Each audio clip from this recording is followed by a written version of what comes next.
Hello everyone, ये इस series का दूसरा वीडियो है।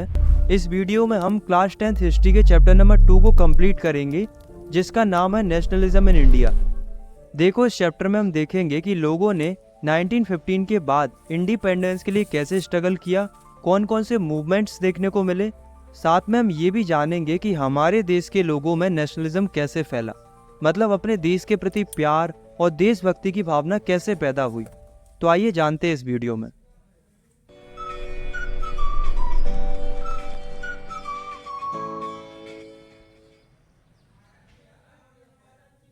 फर्स्ट टॉपिक है हमारा द फर्स्ट वर्ल्ड वॉर, खिलाफत एंड नॉन कोऑपरेशन। हमारे चैप्टर की शुरुआत होती है 1914 से। 1914 में कई बड़ी बड़ी पावर्स आपस में लड़ रही थी। एक तरफ थी अलाइड पावर्स और दूसरी तरफ थी सेंट्रल पावर्स। अलाइड पावर्स में आते थे ये सारे नेशंस और सेंट्रल पावर्स में आते थे ये सारे नेशंस। इसी लड़ाई को वर्ल्ड वॉर फर्स्ट बोला गया। अब अगर आप ध्यान से देखोगे तो इस वॉर में ब्रिटेन एक मेजर पार्टिसिपेंट था जो कि इस वॉर को लड़ रहा था। हमारी इंडिया के इस वॉर से डायरेक्टली कोई कनेक्शन नहीं था, लेकिन फिर भी इस वॉर का इम्पैक्ट हमारी इंडिया के ऊपर भी पड़ रहा था।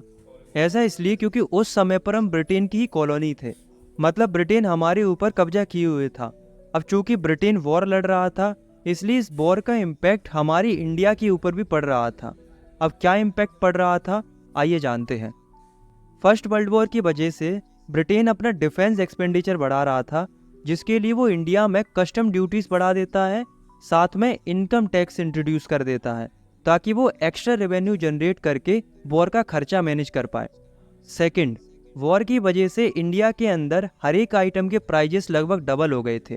थर्ड, इंडियन लोगों को जबरदस्ती ब्रिटिश आर्मी में भर्ती किया जा रहा था ताकि उन्हें ब्रिटेन की तरफ से वॉर लड़ने भेजा जा सके। फोर्थ, उसी टाइम पीरियड में लोगों की फसलें भी खराब हो गई थी, जिस वजह से इंडिया में एक्यूट फूड शॉर्टेज देखने को मिल रही थी, मतलब खाने की बहुत कमी देखने को मिल रही थी। Fifth, during this war time India में एक एपिडेमिक भी फैल रहा था जिसका नाम था इन्फ्लुएंजा एपिडेमिक। इससे भी कई सारे लोगों की जानें चली गई थी। अगर हम 1921 के सेंसस को देखें तो करीब 13 मिलियन लोगों की जानें चली गई थी इसी फेमाइन और एपिडेमिक के चलते। द आइडिया ऑफ सत्याग्रह। तो इस समस्याओं के दौर में लोगों को जरूरत थी एक ऐसे व्यक्ति की जो ब्रिटिश रूल के हो रहे अत्याचारों से उन्हें बचा सके और उनके अगेंस्ट में आवाज़ उठा सके। फाइनली जनवरी 1915 में एंट्री होती है महात्मा गांधी जी की, जो कि साउथ अफ्रीका से इंडिया लौटते हैं। महात्मा गांधी अपने साथ एक आइडिया लेकर आते हैं जो कि था आइडिया ऑफ सत्याग्रह। ये आइडिया था नॉन वायलेंस का। गांधी जी का मानना था कि हमें जो भी लड़ाई लड़नी चाहिए वो विदाउट वेपन लड़ी जानी चाहिए, सत्य की राह पर चलकर और शांतिपूर्ण तरीके से। गांधी जी वायलेंस यानी कि हिंसा के बिल्कुल खिलाफ थे। गांधी जी सत्याग्रह के आइडिया को इंडिया आने से पहले 1906 में साउथ अफ्रीका में भी प्रैक्टिस कर चुके थे, जहां उन्हें इस आइडिया की वजह से काफ़ी पॉपुलैरिटी मिली थी और काफ़ी अच्छे रिजल्ट्स भी देखने को मिले थे। सिमिलरली जब गांधी जी इंडिया आते हैं तो वे इंडिया में भी सत्याग्रह मूवमेंट्स ऑर्गेनाइज करते हैं। बेसिकली 3 जगहों पर सत्याग्रह मूवमेंट ऑर्गेनाइज करते हैं, जिसमें से पहला सत्याग्रह मूवमेंट था चंपारण बिहार में, जो कि 1917 में स्टार्ट किया गया था, जिसमें गांधी जी पीजेंट्स को इंस्पायर करते हुए इंडिगो प्लांटेशन के अगेंस्ट में आवाज़ उठाते हैं। दूसरा सत्याग्रह मूवमेंट था खेड़ा डिस्ट्रिक्ट गुजरात में। ये भी 1917 में ही किया गया था, जिसमें गांधी जी खेड़ा डिस्ट्रिक्ट के किसानों को सपोर्ट करते हैं क्योंकि वे टैक्स नहीं भर पा रहे थे। तीसरा सत्याग्रह मूवमेंट था अहमदाबाद में, जो कि 1918 में किया था। इसमें Gandhi ji cotton mill workers को सपोर्ट करते हैं क्योंकि वर्कर्स की वेजेस बहुत कम थी, तो वर्कर्स की वेजेस बढ़ाने के लिए ये मूवमेंट किया गया था। तो ये 3 अलग अलग सत्याग्रह मूवमेंट लॉन्च किए गए थे गांधी जी के द्वारा। शुरुआत के 2 पीजेंट्स के लिए थे और तीसरा वर्कर्स के लिए था, और ये तीनों ही मूवमेंट सक्सेसफुल रहे थे। तो ये सब देखकर ब्रिटिश गवर्नमेंट को गुस्सा आ जाता है और वो एक लॉ पास करती है जो कि था रॉलेक्ट एक्ट। अब ये रॉलेक्ट एक्ट क्या था, आइए जानते हैं। रॉलेक्ट एक्ट पास किया गया था 1919 में, जिसे पास किया था इंपीरियल लेजिस्लेटिव काउंसिल ने। इंपीरियल लेजिस्लेटिव काउंसिल उस समय की ब्रिटिश पार्लियामेंट थी इंडिया के अंदर। इस एक्ट की मदद से ब्रिटिश गवर्नमेंट को काफ़ी इनॉर्मस पावर मिल गई थी। इस लॉ के हिसाब से अगर कोई भी व्यक्ति पॉलिटिकल या रिवॉल्यूशनरी एक्टिविटीज़ करता पाया जाता था तो उसे गवर्नमेंट बिना ट्रायल के सीधा 2 साल के लिए जेल में डाल सकती थी। ये लॉ इतना हार्श था कि इसे ब्लैक लॉ भी बोला जाता था। तो इसी रॉलेक्ट एक्ट के अगेंस्ट में गांधी जी 6 अप्रैल 1919 को अपना सत्याग्रह लॉन्च करते हैं ताकि वो इस लॉ को अपोज कर पाए। ये सत्याग्रह नेशन वाइड सत्याग्रह था, मतलब ये जो सत्याग्रह था वो पूरी कंट्री के लिए था। तो इस मूवमेंट की शुरुआत स्ट्राइक यानी कि हड़ताल के साथ होती है। इस मूवमेंट के सपोर्ट में कई सारे लोग सड़कों पर आ जाते हैं, दुकानों को बंद कर दिया जाता है और रेलवे वर्कर्स स्ट्राइक पर चले जाते हैं और साथ में रैलीज भी ऑर्गेनाइज होने लगती हैं। ये सब देखकर ब्रिटिश गवर्नमेंट को लगा कि जल्द से जल्द इन्हें कंट्रोल करना होगा, जिसके लिए कई लोकल लीडर्स को अरेस्ट कर लिया जाता है और तो और गांधी जी को भी दिल्ली जाने से रोक लिया जाता है। अब दोस्तों यहाँ तक सिचुएशन वॉयलेंट नहीं हुई थी, मतलब दंगा लड़ाई झगड़ा नहीं हुआ था। लेकिन 10 अप्रैल को सिचुएशन थोड़ी ख़राब हो जाती है। क्या होता है, 10 अप्रैल 1919 को अमृतसर में एक पीसफुल प्रोसेसन के ऊपर पुलिस फायर कर देती है, मतलब एक शांतिपूर्ण जुलूस के ऊपर गोली चला देती है। ये सब देखकर जनता को गुस्सा आ जाता है और वे गवर्नमेंट बिल्डिंग्स पर हमला कर देते हैं। अब ये सब देखकर गवर्नमेंट तो शांत नहीं रहेगी, तो गवर्नमेंट अमृतसर में मार्शल लॉ लगा देती है। मार्शल लॉ मतलब अब पावर मिलिट्री के पास आ गई थी और उस समय पर उस एरिया की मिलिट्री की कमांड थी जनरल डायर के पास। अब देखो क्या होता है, 13 अप्रैल का दिन था। इस दिन जलियांवाला बाग में बैसाखी का मेला लगा हुआ था, इसलिए कई सारे लोग मेला मनाने के लिए बाग में इकट्ठे हुए थे। ये लोग इनोसेंट थे, इनमें से ज़्यादातर को तो ये पता ही नहीं था कि अमृतसर में मार्शल लॉ लगा हुआ है। ये तो खुशी खुशी बैसाखी का मेला मना रहे थे, पर इनकी खुशी जनरल डायर को मंजूर नहीं थी। जनरल डायर आता है अपनी मिलिट्री के साथ और बाकी सारे एग्जिट पॉइंट्स को बंद करवा देता है और ओपन फायर का ऑर्डर दे देता है इन मासूम लोगों के ऊपर, जिसमें हंड्रेड्स ऑफ पीपल मारे जाते हैं। इस इंसिडेंट को जलियांवाला बाग मैसेकर के नाम से जाना गया। इस इंसिडेंट ने पूरे देश को हिलाकर रख दिया था। इंडिया के कई सारे शहरों में वायलेंस होने लगता है, लोग रोड्स पर उतर आते हैं, गवर्नमेंट अथॉरिटीज़ और बिल्डिंग्स के ऊपर हमला कर देते हैं और क्लशेस होने लगते हैं। ये सब देखकर ब्रिटिश गवर्नमेंट भी और ब्रूटली रिप्रेशन करने लगती है, मतलब इन्हें मारने पीटने लगती है। कुल मिलाकर सिचुएशन जो थी वो पूरी तरीके से वॉयलेंट हो गई थी। गांधी जी कभी नहीं चाहते थे कि वॉयलेंस हो। ये सब देखकर गांधी जी सत्याग्रह मूवमेंट को, जो कि रॉलेक्ट एक्ट के अगेंस्ट में लॉन्च किया था, उसे कॉल्ड ऑफ कर देते हैं, यानी कि बंद कर देते हैं। लेकिन अब गांधी जी को ये समझ में आ जाता है कि ये छोटे मोटे मूवमेंट करने से कुछ नहीं होगा, बल्कि एक बड़ा मूवमेंट करने की ज़रूरत है। और ये तभी पॉसिबल है जब हिंदू और मुस्लिम एक साथ आएंगे, तभी मूवमेंट ब्रॉड लेवल पर होगा। अब हिंदू और मुस्लिम एक साथ कैसे आते हैं, आइए जानते हैं। देखो क्या था, उस समय पर जो इंडियन मुस्लिम थे वो खिलाफत इशू पर काम कर रहे थे। अब ये खिलाफत इशू क्या था, देखो हमने वर्ल्ड वॉर फर्स्ट के बारे में पढ़ा था स्टार्टिंग में। वर्ल्ड वॉर फर्स्ट में एक तरफ थी अलाइड पावर्स और दूसरी तरफ थी सेंट्रल पावर्स।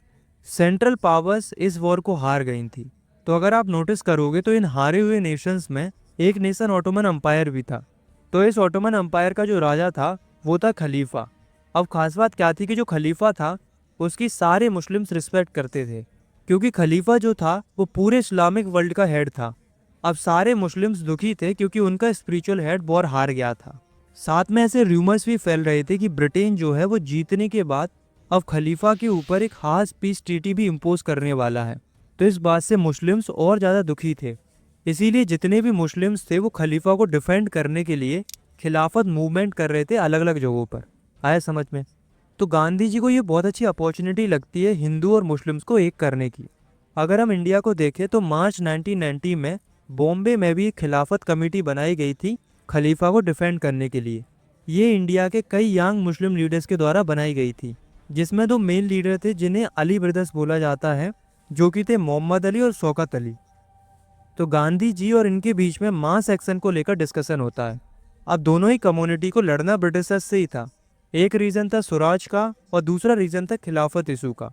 तो मोहम्मद अली और शौकत अली कहते हैं कि अगर ये दोनों कम्युनिटी साथ आ गई तो खिलाफत इशू भी सॉल्व हो जाएगा और स्वराज के लिए भी एक ब्रॉड मूवमेंट होगा। गांधी जी ने कहा कि ये सही है, ये बढ़िया अपॉर्चुनिटी है, यही तो मैं चाहता हूँ। इसके बाद फाइनली सितंबर 1920 में कोलकाता में कांग्रेस का एक सेशन होता है, जहाँ गांधी जी अदर लीडर्स को भी कन्वेंस कर लेते हैं साथ में एक बड़ा मूवमेंट स्टार्ट करने के लिए, जो कि था नॉन कोऑपरेशन मूवमेंट।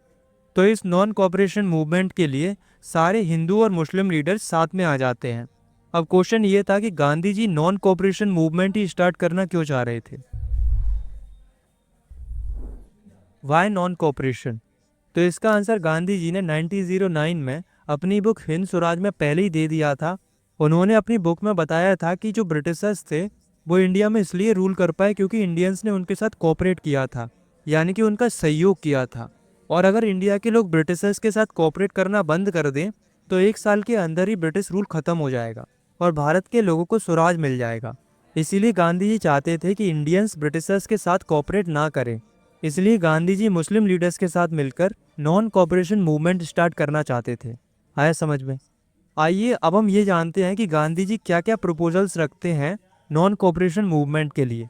तो गांधी जी कहते हैं सबसे पहले तो गवर्नमेंट के द्वारा जितने भी टाइटल्स दिए गए हैं सबको सरेंडर करना होगा।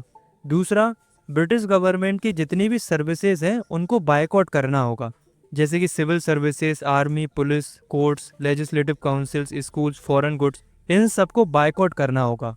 गांधी ये भी कहते हैं कि अगर इतना करने के बाद भी गवर्नमेंट रिप्रेस करती है या कोई एक्शन लेती है तो फिर हम फुल सिविल डिसोबीडेंस कैंपेन लॉन्च करेंगे, मतलब फिर हम गवर्नमेंट के साथ ओवे ही नहीं करेंगे। तो इस तरीके से मूवमेंट को लॉन्च करने की लगभग पूरी तैयारी हो गई थी। लेकिन कांग्रेस के कुछ लीडर अभी भी इस मूवमेंट को सपोर्ट करने के लिए राजी नहीं थे। इसके पीछे 2 रीज़न थे। पहला इसलिए क्योंकि गांधी जी ने कहा था कि ब्रिटिश गवर्नमेंट की सारी सर्विसेज को बायकॉट करना होगा, लेकिन कांग्रेस के कुछ लीडर नवंबर 1920 में होने वाले काउंसिल इलेक्शंस को बायकॉट करना नहीं चाह रही थी। वो ये सोच रहे थे कि अगर वो इलेक्शन जीतते हैं तो उनके पास थोड़ी पावर आएगी और वो कुछ मेजर चेंजेस कर पाएंगे।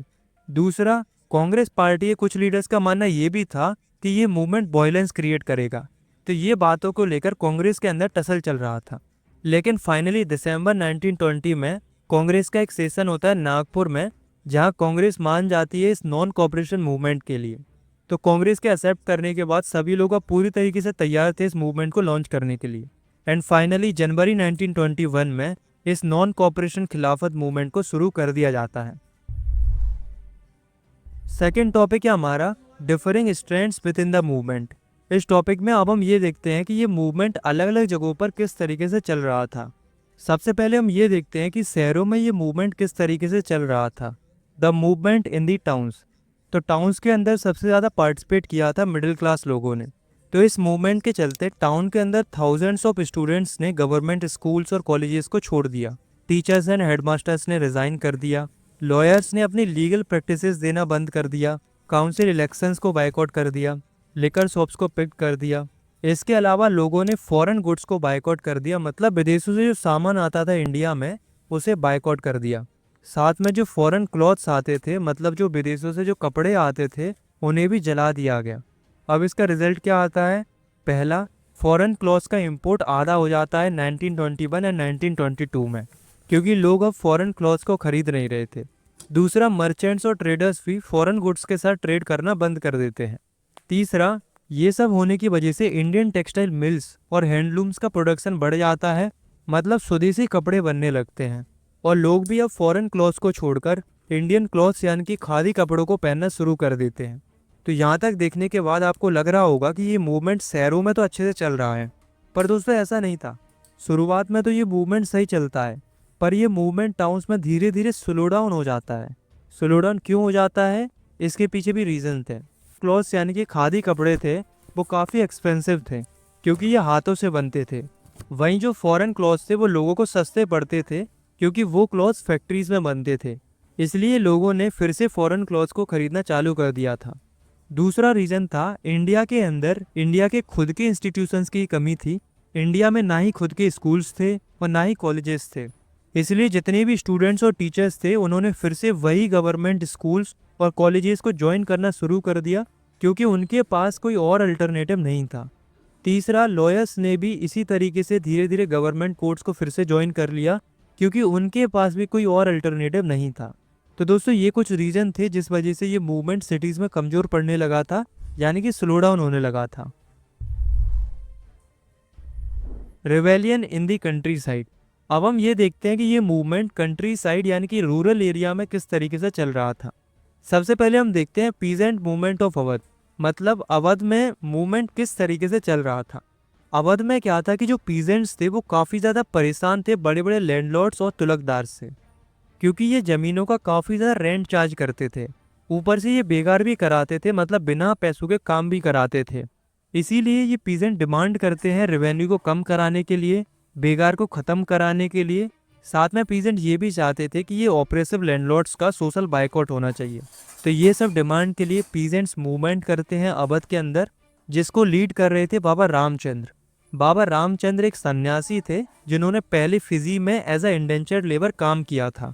तो सारे किसान और बाबा रामचंद्र मिलके मूवमेंट के रूप में नाई धोबी बंद की शुरुआत करते हैं। नाई धोबी बंद मतलब ये लोग क्या करते हैं, बड़े बड़े लैंडलॉर्ड्स और तुलकदारों को बेसिक सर्विसेज देना बंद कर देते हैं। जैसे कि नाई इनके बाल काटना बंद कर देते हैं, धोबी इनके कपड़े धोना बंद कर देते हैं, मतलब बेसिक सर्विसेज देना बंद कर देते हैं। एक पॉइंट आप लोग याद रखना कि इन्हीं किसानों की मदद के लिए बाबा रामचंद्र और पंडित जवाहरलाल नेहरू ने एक ओद किसान सभा भी बनाई थी, जो कि अक्टूबर 1920 में बनाई गई थी। बाद में जाकर इसकी ब्रांचेस आसपास के गांवों में भी खुली जाती है। अब दोस्तों, ये जो मूवमेंट चल रहा था किसानों का, वो धीरे धीरे वॉयलेंट होने लगा था। लोग तुलकदास और मर्चेंट्स के घरों पर हमला करने लगे थे, बाजारों को लूटने लगे थे, ग्रेन्स को इकट्ठा करने लगे थे। और तो और जो लोकल लीडर्स थे वो भी पीजेंट से यही कह रहे थे कि ऐसा करने के लिए उनसे गांधी जी ने कहा है।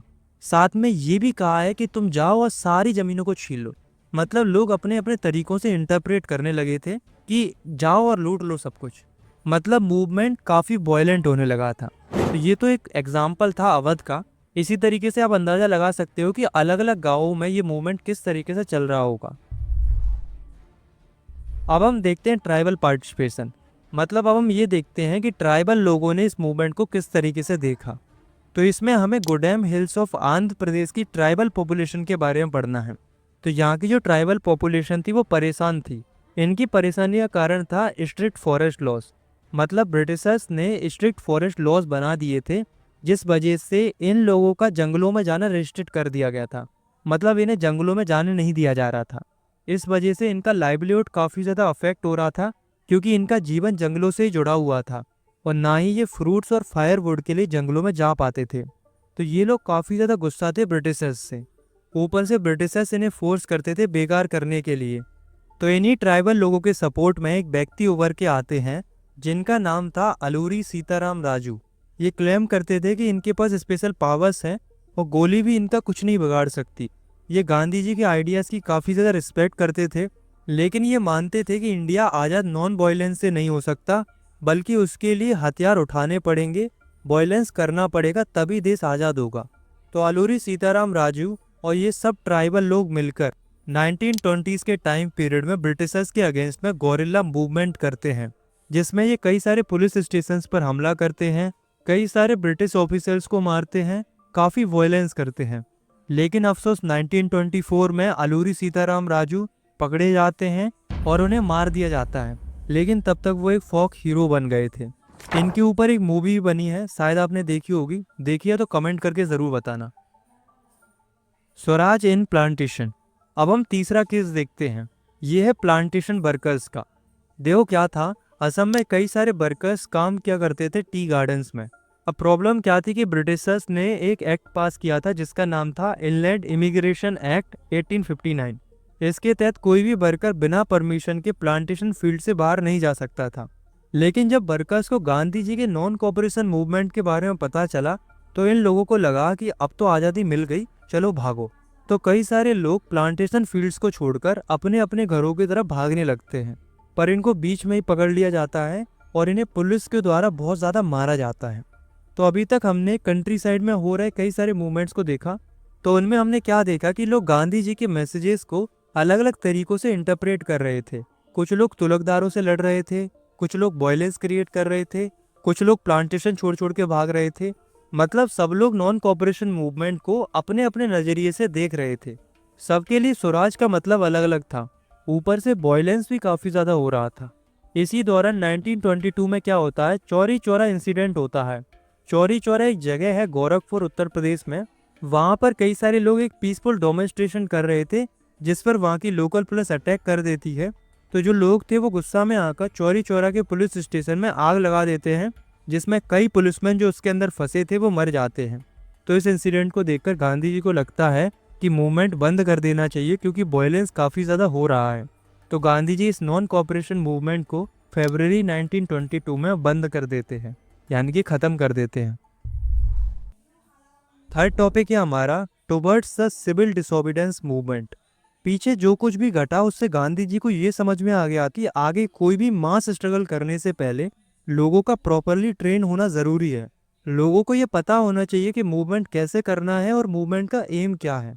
लेकिन दोस्तों कांग्रेस के कुछ लीडर्स को अब ये लगने लगता है कि मूवमेंट्स पर ध्यान ना लगाकर काउंसिल इलेक्शंस में पार्टिसिपेट करना चाहिए, क्योंकि काउंसिल में रहकर ब्रिटिश पॉलिसीज को अपोज करना आसान हो जाएगा। तो इसी के लिए कांग्रेस के दो लीडर्स मिलकर CR Das and Motilal Nehru एक नई पार्टी बनाते हैं जिसका नाम था स्वराज पार्टी, जो कि 1 जनवरी 1923 में बनाई गई थी। इसका मेन ऑब्जेक्टिव था आने वाले काउंसिल इलेक्शंस में पार्टिसिपेट करना। लेकिन दोस्तों कांग्रेस पार्टी के जो रेडिकल लीडर्स थे जैसे कि पंडित जवाहरलाल नेहरू, तो वो इसमें पार्टिसिपेट ही नहीं करते हैं। उनका कहना था कि अगर लोगों को स्वराज दिलाना है तो इसके लिए एक बड़ा मास स्ट्रगल करने की ज़रूरत है, ना कि इलेक्शन लड़ने की। ये सब तो चल ही रहा था, लेकिन धीरे धीरे हमारी पॉलिटिक्स भी काफ़ी इम्प्रूव करती है। बेसिकली दो ऐसे फैक्टर्स थे जिन्होंने हमारी पॉलिटिक्स को काफ़ी ज़्यादा शेप किया। पहला था ग्रेट इकोनॉमिक डिप्रेशन, जो कि स्टार्ट हुआ था 1929 में। तो इस डिप्रेशन के चलते इंडियन लोगों के ऊपर काफ़ी बुरा इम्पैक्ट पड़ा था। इंडिया में एग्रीकल्चरल प्राइसेस गिरने लगते हैं, एग्रीकल्चरल गुड्स का एक्सपोर्ट गिरने लगता है, मतलब पीजेंट्स अपनी फसलों को बेच नहीं पा रहे थे, जिस वजह से वे ना ही ब्रिटिश गवर्नमेंट को टैक्स दे पा रहे थे। दूसरा फैक्टर था साइमन कमीशन। देखो क्या था, ब्रिटिश की गवर्नमेंट ने हमारी इंडिया में एक कमीशन भेजा था जिसको साइमन कमीशन बोला जाता है। इसलिए बोला जाता है क्योंकि इस कमीशन को जो लीड कर रहे थे वो थे सर जॉन साइमन। इस कमीशन का मेन ऑब्जेक्टिव था इंडिया के कॉन्स्टिट्यूशन को रिव्यू करना और कुछ चेंजेस को सजेस्ट करना, क्योंकि हमारी इंडिया के लोग ब्रिटिशर्स के पुराने कॉन्स्टिट्यूशन से खुश नहीं थे। पर प्रॉब्लम ये थी कि इस कमीशन के अंदर 7 मेंबर थे और सातों की सातों मेंबर ब्रिटिशर्स थे, कोई भी इंडियन नहीं था। इसलिए इंडियन लोगों को ये बात सही नहीं लग रही थी कि एक तो इंडिया के कॉन्स्टिट्यूशन के लिए आ रहे हैं, ऊपर से उसमें एक भी मेंबर इंडियन नहीं है। तो जब ये कमीशन 1928 में इंडिया आता है तो सारे लीडर्स मिलकर, चाहे वो कांग्रेस से हो चाहे वो मुस्लिम लीग से हो, सब मिलकर इस कमीशन को अपोज करते हैं और जोरों शोरों से गो बैक साइमन का नारा लगाते हैं।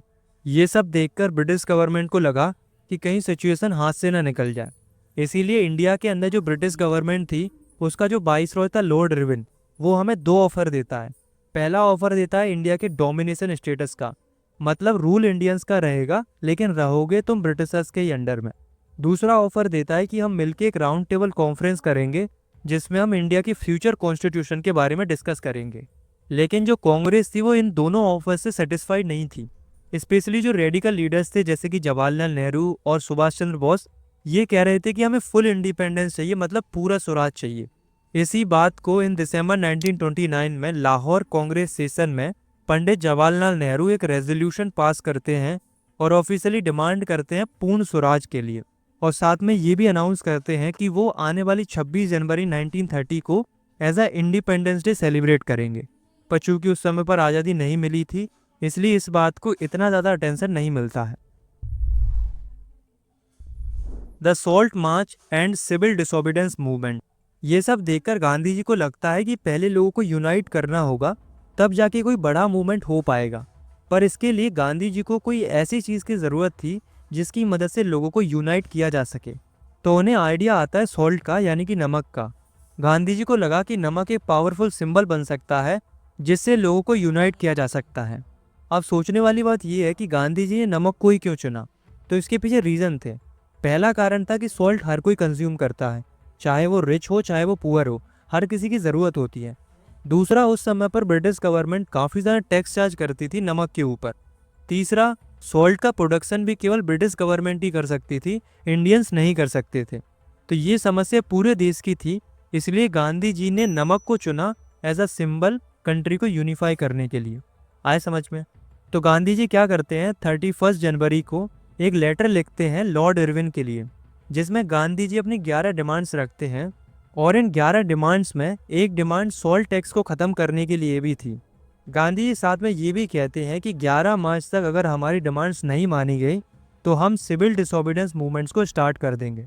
लेकिन लॉर्ड इरविन इनकी बात नहीं मानता है, तो जब गांधी जी की डिमांड्स नहीं मानी गई तो गांधी जी डिसाइड करते हैं कि वो अब सिविल डिसोबीडियंस मूवमेंट को लॉन्च करेंगे। तो इसके लिए गांधी जी सॉल्ट मार्च करते हैं, जिसे डांडी मार्च भी कहते हैं। तो गांधी जी 12 मार्च को अपने 78 ट्रस्टेड वॉलंटियर्स के साथ निकल पड़ते हैं। ये जाते हैं साबरमती आश्रम से और इन्हें पहुंचना था डांडी गुजरात। ये पूरी जर्नी 240 माइल्स की थी। तो गांधी जी और उनके volunteers per day 10 miles travel करते थे। ये जर्नी पूरे 24 दिनों तक चलती है एंड फाइनली 6 अप्रैल को गांधी जी और उनके वॉलंटियर्स डांडी पहुंच जाते हैं, जहां वो इलीगल तरीके से सॉल्ट बनाते हैं और गवर्नमेंट के सॉल्ट लॉ को तोड़ते हैं। और यहीं से बिगिनिंग होती है सिविल डिसोबीडियंस मूवमेंट की।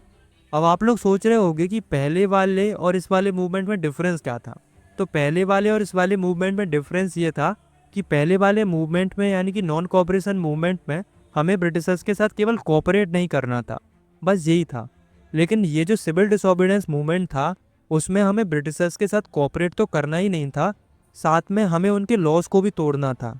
क्योंकि गांधी जी ने नमक कानून को तोड़कर सिविल डिसोबीडियंस मूवमेंट की शुरुआत कर दी थी, तो उन्हें देखकर कंट्री के डिफरेंट पार्ट्स में लोग सॉल्ट लॉ को तोड़ने लगते हैं, फॉरेन क्लॉथ्स को बायकॉट करने लगते हैं, पीजेंट्स रेवेन्यू देना बंद कर देते हैं, ट्राइबल लोग फॉरेस्ट लॉज को तोड़ देते हैं। इसके रिस्पॉन्स में ब्रिटिश गवर्नमेंट अलग अलग कांग्रेस लीडर्स को अरेस्ट करना शुरू कर देती है, जिसके चलते कई सारे वायलेंट क्लसेस होने लगते हैं, लोगों को ब्रूटली मारा जाने लगता है। अप्रैल 1913 में अब्दुल गफर खान को अरेस्ट कर लिया जाता है। बाद में जाकर महात्मा गांधी जी को भी अरेस्ट कर लिया जाता है, जिस वजह से वायलेंस काफ़ी ज़्यादा बढ़ जाता है। इंडिया के लगभग 1 लाख लोगों को अरेस्ट कर लिया जाता है। ये सब देखकर Gandhi ji civil disobedience movement को भी कॉल्ड ऑफ कर देते हैं, यानी कि बंद कर देते हैं। और एक पैक्ट साइन होता है गांधी जी और लॉर्ड इरविन के बीच में, जिसे गांधी इरविन पैक्ट बोला जाता है, जो कि 5 मार्च 1931 को साइन हुआ था। तो इस पैक्ट के तहत गांधी जी से बोला जाता है कि उन्हें लंदन में राउंड टेबल कॉन्फ्रेंस करनी होगी। गांधी जी एग्री हो जाते हैं एक कंडीशन के ऊपर कि उन्हें सारे पॉलिटिकल प्रिजनर्स को बाहर निकालना होगा, यानी कि रिलीज करना होगा। तो ये साइन होता है। तो गांधी जी जाते हैं London second round table conference के लिए, बट जब वो वापस आते हैं तो वो काफ़ी ज़्यादा डिसअपॉइंटेड रहते हैं, क्योंकि उनकी बातें नहीं सुनी गई थी।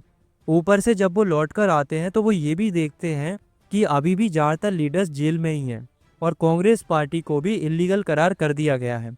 ये सब देखकर गांधी जी डिसाइड करते हैं कि वो अब फिर से सिविल डिसोबीडियंस मूवमेंट को लॉन्च करेंगे, और वो इस मूवमेंट को रीलॉन्च भी करते हैं। पर अफसोस 1934 तक ये मूवमेंट अपना सारा मोमेंटम लूज कर चुका था। लोगों के ग्रुप थे, उन्होंने इस मूवमेंट में किस तरीके से पार्टिसिपेट किया था। तो सबसे पहले हम देखते हैं रिच पीजेंट्स के बारे में और जानते हैं कि रिच पीजेंट्स ने इस मूवमेंट में किस तरीके से पार्टिसिपेट किया था। तो रिच पीजेंट्स में आते थे Patidars of Gujarat, Jats of UP. तो ये जो किसान थे वो कमर्शियल क्रॉप्स उगाते थे, मतलब फसलें बेचकर पैसे कमाते थे। लेकिन उस टाइम पीरियड में जब इकोनॉमिक डिप्रेशन आया तो एग्रीकल्चर गुड्स के प्राइसेस गिर गए, जिस वजह से इनकी इनकम भी डिक्रीज हो गई। और इसी कारण से ये ब्रिटिश गवर्नमेंट को टैक्स या रेवेन्यू भी पे नहीं कर पा रहे थे। तो जब गांधी जी ने सिविल डिसोबीडियंस मूवमेंट स्टार्ट किया तो इन लोगों ने बढ़ चढ़ के पार्टिसिपेट किया, क्योंकि ये चाहते थे कि जो हाई रेवेन्यू है उसे कम कर दिया जाए। पर जब 1931 में Gandhi ji civil disobedience movement को बंद कर देते हैं तो ये लोग काफ़ी ज़्यादा डिसअपॉइंटेड होते हैं, क्योंकि इनका जो रेवेन्यू रेट था वो अभी भी कम नहीं हुआ था। तो जब गांधी जी ने सिविल डिसोबीडियंस मूवमेंट को 1932 में रीलॉन्च किया, तब इनमें से कई सारे लोगों ने पार्टिसिपेट ही नहीं किया, क्योंकि वो सोच रहे थे कि इससे कुछ फ़ायदा ही नहीं होता तो क्यों करे पार्टिसिपेट। अब हम देखते हैं पुअर पीजेंट्स को।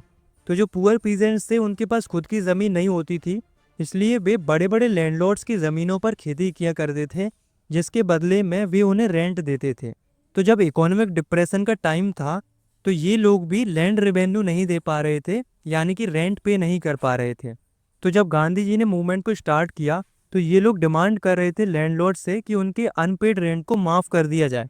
पर दोस्तों जो कांग्रेस थी वो इस नो रेंट कैंपेन को सपोर्ट नहीं कर रही थी, क्योंकि वो नहीं चाहती थी कि जो बड़े बड़े लैंडलॉर्ड्स हैं वो उनसे अपसेट हो जाए।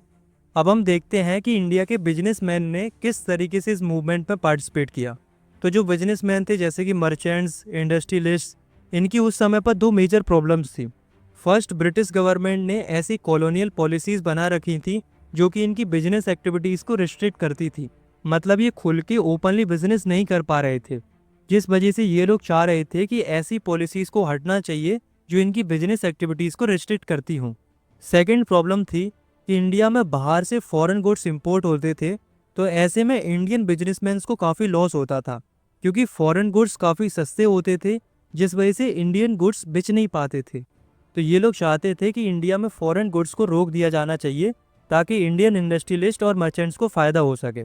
इंडिया में इन्हीं बिजनेस क्लास को सपोर्ट करने के लिए दो फेडरेशन भी बनाई गई थी। पहली थी Indian industrialist and commercial Congress, जो कि 1920 में बनाई गई थी, और दूसरी federation of Indian chambers of Congress and industries, जो कि 1927 में बनाई गई थी। दोस्तों, इन्हीं बिजनेस क्लास में दो बड़े बड़े इंडस्ट्रियलिस्ट थे, जिनका नाम था पुरुषोत्तम दास ठाकुर दास और जीडी बिरला, जो कि बिजनेस क्लास को लीड कर रहे थे। तो जब 1930 में सिविल डिसोबीडियंस मूवमेंट को स्टार्ट किया जाता है, तो ये लोग काफ़ी ज़्यादा पार्टिसिपेट करते हैं, जिसमें ये इम्पोर्टेड गुड्स को खरीदना और बेचना बंद कर देते हैं। साथ में ये सिविल डिसोबीडियंस मूवमेंट को फाइनेंशियली भी सपोर्ट करते हैं, मतलब मूवमेंट के लिए फंड भी करते हैं।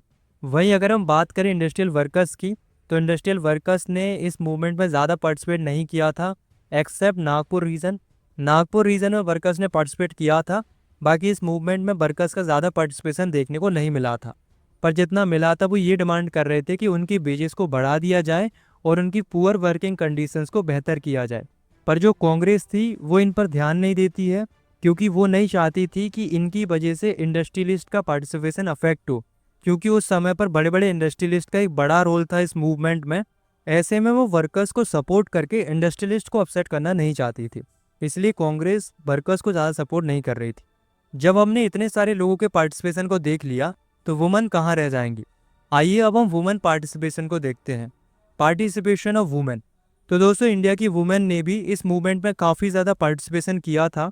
इनफैक्ट जब गांधी जी दांडी मार्चेस कर रहे थे, तो कई सारी महिलाएं गांधी जी को सुनने के लिए घरों से बाहर आ जाती थी। कई सारी महिलाओं ने प्रोटेस्ट मार्चेस में और इलीगल सॉल्ट मैन्युफैक्चरिंग में भी पार्टिसिपेट किया था, जिसके चलते कई सारी महिलाएं जेल भी गई थीं। पर उस समय पर महिलाएं देश की सेवा को एक सेक्रेट ड्यूटी की तरह देख रही थी, मतलब देश की सेवा एक पुण्य का विषय है, इसलिए वुमेन भी इस मूवमेंट में बढ़ चढ़ के पार्टिसिपेट कर रही थी।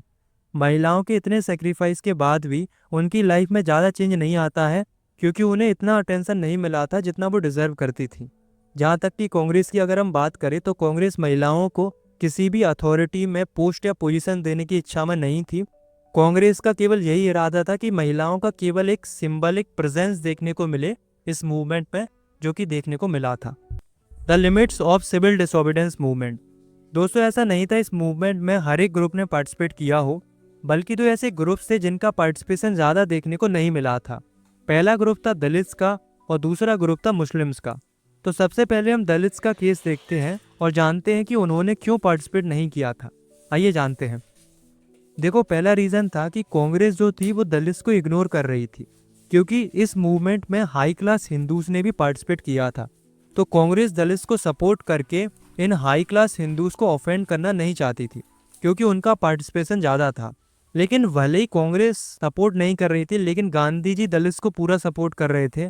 गांधी जी का मानना था दलित्स हरिजन है, मतलब भगवान की संतान है, और उनका ये भी मानना था कि अगर हमें स्वराज चाहिए तो वो हमें तब तक नहीं मिलेगा जब तक हम सोसाइटी से अनटचेबिलिटी ख़त्म नहीं कर देते।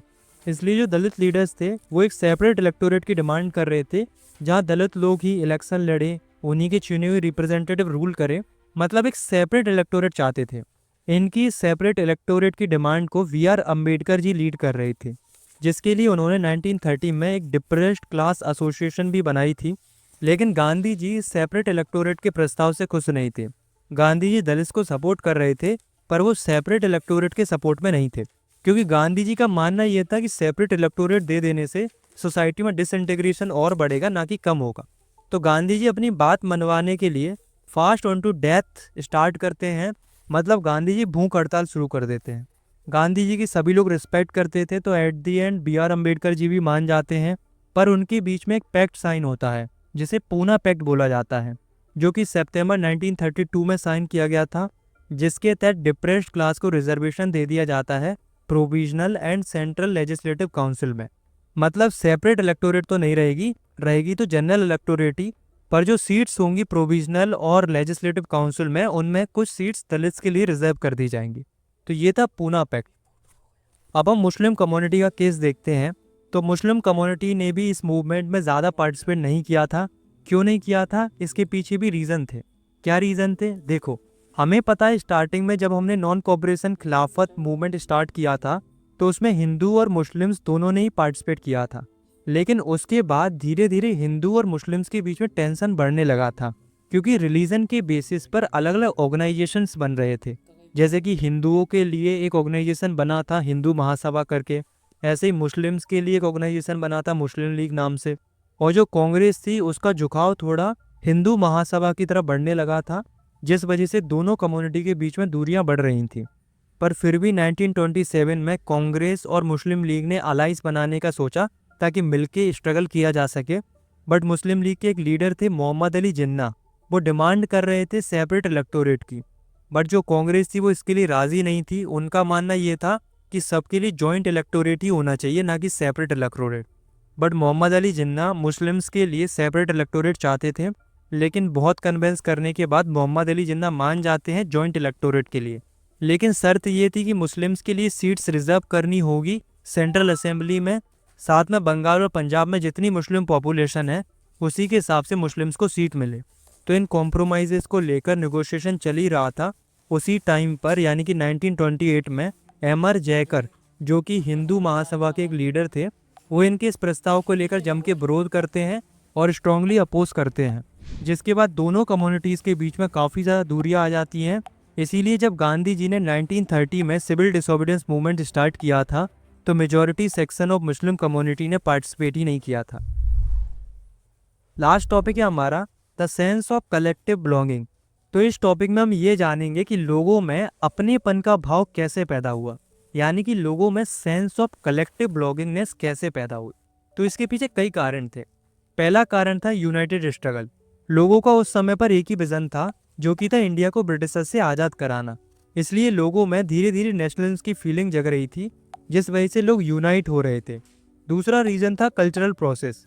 लोगों ने धीरे धीरे अपने कल्चर के साथ रिलेट करना स्टार्ट कर दिया था। बहुत सारी folk stories, folk songs, regional languages, इन सब के चलते लोग अपने कल्चर्स के साथ जुड़ने लगे थे, यानी कि अपने कल्चर के साथ रिलेट करने लगे थे। रविन्द्रनाथ टैगोर और नतीशा शास्त्री, इनका काफ़ी बड़ा योगदान था कल्चरल प्रोसेसेस में। इन्होंने इंडियन फोकलोर्स को गांव-गांव जाकर लोगों तक पहुंचाया ताकि लोग अपने कल्चर से रिलेट करें और लोगों में सेंस ऑफ कलेक्टिव बिलोंगिंगनेस की भावना आए कि हम सब एक हैं, हमारा कल्चर एक है। आए समझ में? तीसरा है फिगर्स एंड इमेजेस। 18th और 19th सेंचुरी में जो आर्टिस्ट थे वो नेशंस को रिप्रेजेंट करते थे डिफरेंट एलोगोरीज से। फॉर एग्जाम्पल, जैसे कि फ्रांस की एलोगोरी थी मैरियन एंड जर्मनी की एलोगोरी थी जर्मेनिया। तो इसी तरीके से अलग अलग नेशंस को रिप्रेजेंट किया जाता था अलग अलग फिगर्स और पेंटिंग्स के थ्रू, जैसा कि हमने पिछले चैप्टर में भी पढ़ा था। ठीक उसी प्रकार से 20th सेंचुरी में इंडिया को रिप्रेजेंट किया जाता है भारत माता से। भारत माता की इमेज सबसे पहले बनाई थी बंकिम चंद्र चट्टोपाध्याय ने। साथ में उन्होंने भारत माता की सराहना में गीत भी लिखा था, जो कि था वंदे मातरम। इस सॉन्ग को उन्होंने अपनी बुक आनंद मठ में भी इंक्लूड किया था। इनफैक्ट जब 1905 में स्वदेशी मूवमेंट चला था तब इस सॉन्ग को काफ़ी बढ़ चढ़ के गाया गया था। जाकर अवनींद्रनाथ टैगोर ने 1905 में भारत माता की पेंटिंग बनाई, जिसमें जो भारत माता थी वो काम, कंपोज, डिवाइन एंड स्पिरिचुअल दिखाई दे रही थी। फोर्थ है सिंबल्स एंड फ्लैग्स।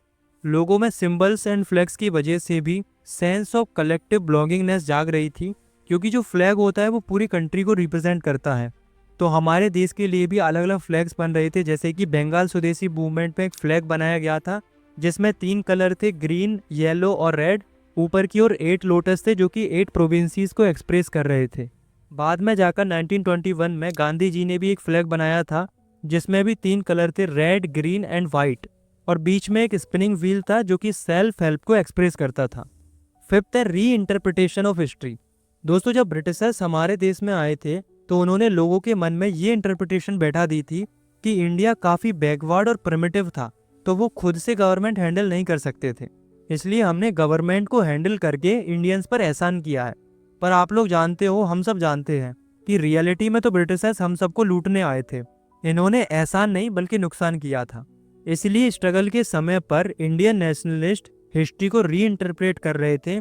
मतलब लोगों को ये बता रहे थे कि ब्रिटिशर्स के आने से पहले हम कमज़ोर नहीं थे, बल्कि एंशियंट टाइम में हम काफ़ी डेवलप थे हर फील्ड में, चाहे वो आर्ट एंड एग्रीकल्चर हो, रिलीजन एंड कल्चर हो, सब कुछ बहुत अच्छा था।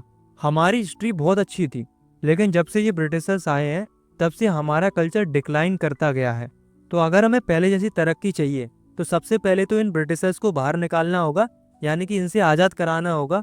तो इस तरीके से लोगों में हिस्ट्री को री इंटरप्रेट करके सेंस ऑफ कलेक्टिव बिलोंगिंगनेस जगाई जा रही थी, जिससे लोगों में अपनेपन का भाव जग रहा था और नेशनलिज्म की फीलिंग जग रही थी। और इसी नेशनलिज्म की फीलिंग के चलते बाद में जाकर हमें आज़ादी भी मिल जाती है।